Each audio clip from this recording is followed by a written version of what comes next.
নিশ্চয়কৈ মই বৰ্তমান উপস্থিত আছোঁ এখন সুবৃহৎ নাৱৰ সন্মুখত আৰু এই নাওখন আছে শোণিতপুৰ জিলাৰ জামুগুৰি হাটৰ জ্যোতি বিষ্ণু সমন্বয় ক্ষেত্ৰত। অহা 6, 7, 8 ফেব্ৰুৱাৰীত শ্ৰীমন্ত শংকৰদেৱ সংঘৰ যি মূল অধিৱেশন হ'ব জামুগুৰি হাটৰ জ্যোতি বিষ্ণু ক্ষেত্ৰত। আৰু এই মুহূৰ্তত মোৰ লগত কেমেৰা পাৰ্চন ৰাজ আছে। ৰাজে ইয়াৰ সামগ্ৰিক দৃশ্য দেখুৱাই গৈছে। এইখনে এখন বৃহৎ নাও, আচলতে প্ৰায় 40 ফুট বহল আৰু 135 ফুট দীঘল, লগতে 20 ফুট উচ্চতাৰে এখন প্ৰকাণ্ড নাও। আৰু এই প্ৰকাণ্ড নাওখনতেই সেই 3দিনীয়া কাৰ্যসূচীৰ মূল যি 8 ফেব্ৰুৱাৰীত অনুষ্ঠিত হ'ব, সেই 8 ফেব্ৰুৱাৰীৰ দিনাখন শ্ৰীমন্ত শংকৰদেৱ সংঘৰ পদাধিকাৰ বাব জনাই ইয়াত পতাকা উদ্বোধন কৰিব। আৰু এইটোৱে হৈছে সেই পতাকা বেদী। বিগত বৰ্ষৰ শংকৰদেৱ সংঘৰ শ্ৰীমন্ত শংকৰদেৱ সংঘৰ যি অধিৱেশন, তাৰ তুলনাত এইবাৰ কিছু ব্যতিক্ৰমী চিন্তাৰে তেওঁলোকে প্ৰস্তুত কৰিছে এখন সুবৃহৎ নাও। সম্পূৰ্ণ কাঠেৰে নিৰ্মাণ কৰি থকা হৈছে এখন নাও। ইতিমধ্যে প্ৰায় 90% কাম সম্পূৰ্ণ হৈছে। কেমেৰা পাৰ্চন ৰাজ আছে। ৰাজে ইয়াৰ দৃশ্য দেখুৱাই গৈছে। এই যি কমিটি, সেই কমিটিৰ বিষয়ববীয়া মোৰ লগত আছে। মই তেওঁলোকৰ ওচৰলৈ যাব বিচাৰিম, তেওঁলোকৰ পৰা জানিব বিচাৰিম আপোনালোকৰ এখন বিশেষ আকৰ্ষণ শ্ৰীমন্ত শংকৰদেৱ সংঘৰ অধিৱেশনৰ কি ক'ব? এখন আমি শ্ৰীমন্ত শংকৰদেৱ সংঘৰ 95 সংখ্যক বাৰ্ষিক অধিৱেশনৰ আমাৰ মূল যি পতাকা বেদী, আমি পতাকা বেদী বিভাগৰ অহা 6, 7, 8 তাৰিখে হ'বলগীয়া অধিৱেশনৰ 8 তাৰিখে আমাৰ মহামান্য পদাধিকাৰ ভৱেন্দ্ৰনাথ ডেকা দেৱে ইয়াত 8 তাৰিখে 9টা বজাত পতাকা উত্তোলন কৰিব। আৰু এই পতাকা বেদী ভাগ আমাৰ কাইলৈৰ ভিতৰত 90% কাম আমি সম্পূৰ্ণ কৰি উলিয়াম। আৰু বাকী যিখিনি আমাৰ সাজ সজ্জা, মানে ধৰি লওক আপোনাৰ ফুলনি আৰু বাকী ৱালৰ কাম অলপ আছে, সেইখিনি আমি 30 তাৰিখৰ ভিতৰত কমপ্লিট কৰিম। ইয়াতে আপোনাৰ আৰু বাকী বাটচৰা কাম চলি আছে আৰু ৰেলিঙৰ কাম কৰিবলগীয়া আছে, সেইখিনি চলি আছে।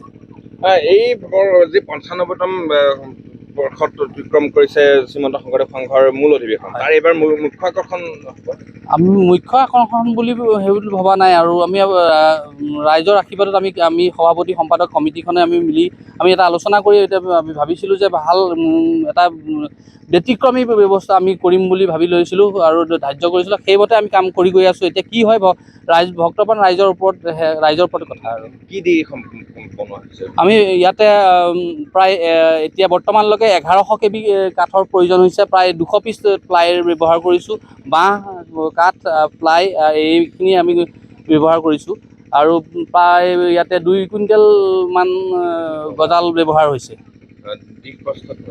ইয়াত দিগ আছে আপোনাৰ প্ৰায় 130 ফুট দীঘল আৰু বহল আছে আপোনাৰ 40 ফুট আৰু ওখটো হৈ গৈছে আপোনাৰ প্ৰায় 20 ফুট। আপোনালোকৰ সম্পূৰ্ণ যি সেৱক সেৱিকা শ্ৰীমন্ত শংকৰদেৱ সংঘ সেৱক সেৱিকাই তৈয়াৰ কৰিছে। সেৱক সেৱিকাও আছে লগত ইয়াত জড়িত, আমাৰ সংঘৰ সকলো আছে, বাকী বাহিৰৰ মানুহো আছে জড়িত। অকল ইয়াত যে সেৱক সেৱিকাই কৰিছে নহয়, সেৱক সেৱিকাও জড়িত আছে, আমিও আছোঁ। তেনেকৈ আমি সংঘৰে হয়, আমি তেনেকুৱা বাহিৰৰো আছে, সকলো মিলি পেলাই কৰা হৈছে। ধন্যবাদ জনাইছোঁ। আৰু এগৰাকী লোক আছে, লোকগৰাকীৰ ওচৰলৈ গৈছোঁ। কি ক'ব? এটা দৃষ্টিনন্দন পৰিৱেশ। হয়, এখন বৃহৎ কৃষ্ণ জয়গুৰু শংকৰ। আমাৰ শ্ৰীমন্ত শংকৰদেৱ সংঘৰ 95 সংখ্যক যিভাগ বাৰ্ষিক অধিৱেশন অহা 6, 7, 8 ফেব্ৰুৱাৰীত অনুষ্ঠিত হ'ব। আৰু সেই 8 তাৰিখে, অহা 8 ফেব্ৰুৱাৰী তাৰিখে এই ভাগ পতাকা বেদী, এই পতাকা বেদী ভাগতে আমি এখন সুবৃহৎ নাও আৰু তাতে আমি 6 খলপীয়া বেদী নিৰ্মাণ কৰি এটা পতাকা উত্তোলন কৰিব আমাৰ মহামান্য পদাধিকাৰৰ বাবে শংকৰদেৱ সংঘৰ। তাৰপিছত তাকে আমি ভাবিছোঁ আমি যে অহা 30 তাৰিখৰ ভিতৰত গোটেই কামখিনি আমি সম্পন্ন কৰিব পাৰিম। ইতিমধ্যে সকলোৱে গম পাইছে যে এখন সুবৃহৎ নাও। আৰু ইয়াতে আমাৰ এতিয়া চলি আছে কাম, বাউণ্ডেৰী ৱাল চলি আছে, বেৰিকেডো হৈছে।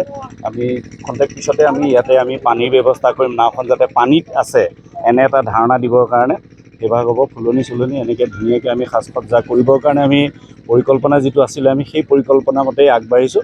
আমি সকলোৰে সহায় সহযোগিতা পাইছোঁ। আদৰণি সমিতিৰ মূল কাৰ্যালয়ৰো আমি ভাল সহযোগিতাই পাইছোঁ।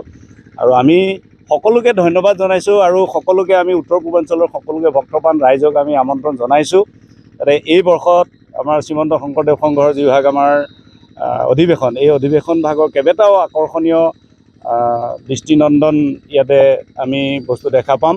তাৰ ভিতৰতে আমাৰ পতাকাবাদী। আমি পতাকাবাদীবাক সকলোৱে দৰ্শন কৰিবলৈ আহিব আমি আশা ৰাখিছোঁ। কৃষ্ণ জয় গুৰু শংকৰ। ধন্যবাদ সকলোকে। কৃষ্ণ। ধন্যবাদ জনাইছোঁ। এয়াই আছিলে জ্যোতি বিষ্ণু সমন্বয় ক্ষেত্ৰৰ পৰা যি তেওঁলোকৰ মূল পতাকাবেদী এখন সুবৃহৎ নাৱৰ আকৃতিৰ তেওঁলোকে তৈয়াৰ কৰিছে আৰু সম্পূৰ্ণ চহা অসমীয়া চহা সামগ্ৰী কাঠ বাঁহ আদিৰে এই বৃহৎ নাওখন তেওঁলোকে তৈয়াৰ কৰিছে।